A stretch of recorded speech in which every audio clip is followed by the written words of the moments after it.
Welcome! In front of me I have MIBRO Watch Lite 3 Pro, and I'm gonna show you how to adjust the sound volume on this watch.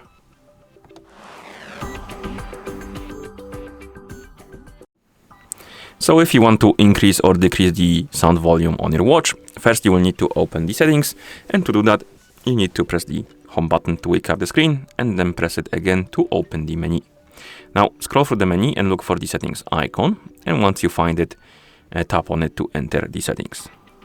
In settings, find the option called sounds and vibration, and then tap on it to enter.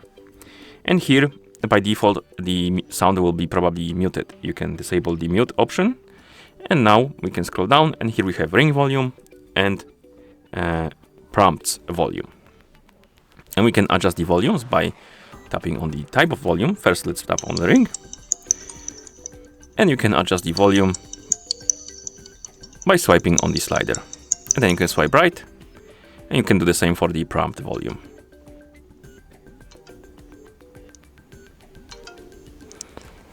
And once you're done, you can press the home button to go back to watch face, and that's how you adjust the sound volume on this watch.